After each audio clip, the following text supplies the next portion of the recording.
everyone, welcome to the channel. My name is Max, and as you can see by looking around me, I'm sitting in the driver's seat of a brand new 2023 Tesla Model 3. Now my wife and I decided to pull the trigger on this decision after a lot of back and forth, but when we added up the current discounts for used inventory, the state and federal tax incentives that may or may not decrease over the next year, along with the fact that the trade-in value for used cars, specifically the one that my wife is trading in, were really good right now, we did end up pulling the trigger and decided it was right for us and the timing was right. Now for us, YouTube played a huge role in all the research we did pre-order and pre-delivery. So we thought it'd be a good idea to share our experience with you, given the fact that a lot of the content out there is at least a year old. Beyond that, we ordered a car that was in inventory. So that changed our experience quite a bit. So I think there's a lot of added value here about what we experienced and what we went through our delivery day. So when we ordered our in-inventory vehicle, we picked the location closest to us. And we probably ordered around 8:30 p.m. this past Wednesday. Well, by the next day at noon, they were already prompting us to schedule our pickup. So we were scrambling around getting things together to make sure everything was in order so the purchase went off without a hitch. And on Friday afternoon, we were able to schedule our delivery for Saturday, the next day at 12:30, less than 3 days after our initial purchase. Gone are the days where you have to wait a full year after your order to get into the driver's seat of your new Tesla. So let's get into delivery day. Here we are pulling up to our local Tesla showroom. We were there about 20 minutes ahead of our appointment, but the salesperson was able to take us right away and get us through all the paperwork and signatures. And when we were done, we received our card keys. On a side note, our vehicle actually had 20 miles on it when we purchased it, and our salesperson informed us this is fairly common.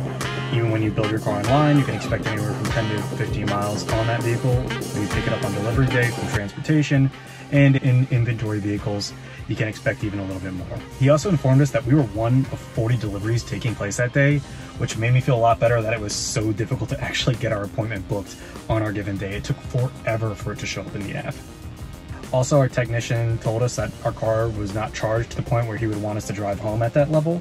So he actually pulled that vehicle up to the supercharger so that we could do our inspection and look over there, which was great to do. A lot of the stuff that I read online recommended you trying to get supercharger access on site before you accepted delivery to make sure all those functionalities worked.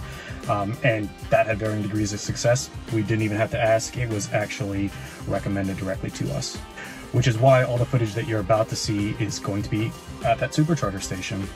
Once our car was washed, they pulled it up to that station and we were ready to do our initial inspection. And honestly, what can I say about these cars that hasn't been said before? The thing was beautiful. It was looking like a mirror in the sun and it looked immaculate. As you can see looking around the car, it was hard to find any issue or imperfection with the car. So our salesperson brought us to the car, showed us how to open the car with our key cards, and then took us through hooked up to the charger for the first time. But then beyond that, he left us to do what we wanted to do with the inspection. We'd already pre-printed a checklist that was recommended to us on another YouTube channel here, which I'll actually link in the description below. But we had that all ready to go and we just started going through those items and making sure that everything was covered in the way it should be in the car. From paint to panel gaps to mechanical functionality, lights, this entertainment system, the infotainment system. This was our first Tesla purchase, so we went through everything. And given the fact that our car was already plugged in charging and needed at least 25 minutes to get up to its full charge, we didn't feel pressured to move or do anything. I highly recommend, even if you're in a place where you can't keep your car or you're taking that initial delivery, to ask to move it to another parking spot where you can really take your time with this. It's an expensive purchase and you want to make sure you take all the time you can to make sure it's exactly what you order. And honestly, I have to say, everything they're saying about Tesla's build quality seems to be true. We found very little to complain about the car. The interior looked immaculate, the paint looked fantastic, everything was running smoothly, but there were actually two things that we noticed that we felt we needed to point out. The first was in the top roof area around where the glass meets this middle section, there was actually a little piece of fabric sticking out from the insulation. I'll throw up a picture of that now. Further, along the back of the car, the left gap between the trunk and the side of the vehicle compared to the right gap between the trunk and the side of the vehicle definitely were slightly uneven, and I'll also put up pictures as I'm talking about this. And you can see that there is definitely some space misalignment. So what my wife and I did after this point, we finished our inspection, we had a couple of findings, we went back into the dealership, spoke to the person we had initially talked to get set up. He came back around with us to take a look at the things that we were having issue with. So for the first, that little piece of fabric that was hanging down from up here, that was actually just an extra piece of epoxy. Apparently they use a lot of it to seal the windows, and they want to make sure they're sealed, so they tend to use a little bit of extra, and sometimes it doesn't come completely out when they're doing the final cleanup and inspection. So he actually literally just pulled it out and no issue there.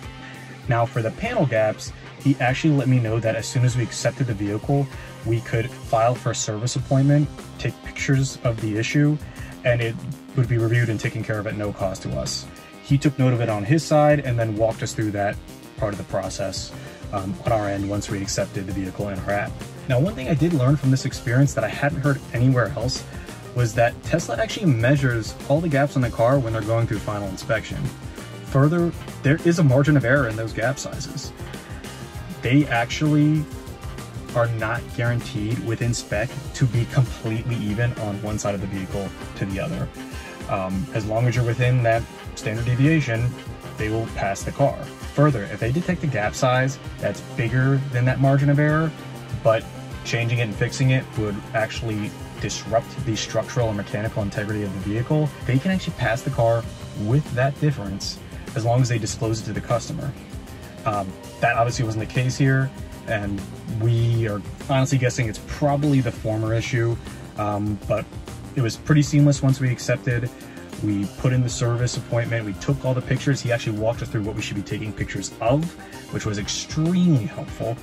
And within 2 hours of our appointment time, when we had scheduled that maintenance, we got an approval, and they are actually coming out to our house to look at the panel gaps to make sure they're within spec, and if they're not, they'll correct any issues. Through that process, we ended up accepting the vehicle. We were good with everything. It looked fantastic. Our issues were pretty minor and they were addressed. And, you know, we were good to go. We connected both of our phones, created our profiles, and we were good to drive off the lot. And that's one thing I would definitely recommend doing prior to leaving. Get all your settings in order. I did some of this after all the videos that I watched online, but there were still things that I didn't do until I brought the car home. If you can, if you have the time, do that on the lot. It'll save you a lot of trouble and a lot of stress when you're driving and you realize your mirrors aren't lined up the way they should be, or you need to adjust the steering wheel, you're fumbling around trying to figure out wherever button that you need to hit is located in the dash. Just take care of it before you leave the lot. Yeah, and here's the final shot of my wife pulling away from the dealership and a very jealous me behind the camera. While this is going to become the family's new primary car, when not transporting too much stuff that could potentially damage the back of it, we did trade in her primary car as a part of this purchase. So yeah, I had the lonely 45-minute drive back home in my Subaru Ascent. Great car, love my Subaru, not a Tesla. But yeah, anyways, that was our delivery experience. I hope you gained something out of it, something a little bit different since we bought this car in inventory. You know, this is my first video on this channel, but with this purchase, I intend to make a lot more content on it, like lessons learned from buying, how we feel about the new Highland announcement, things you should consider when installing your charger, some day one accessories that we highly recommend and how they're working out for us, just things like that. So if you like this video and you want to see more, please like, comment, and subscribe. And if you're in the market for a new Tesla, or even are just interested in demo driving one, I've included a link to our referral code below. That will get you $500 off your purchase, as well as 3 free months of full self-driving beta. We use this for our car, and it's been great. It'll give you the ability to create videos on what full self-driving is like, since we did not buy it with our initial purchase.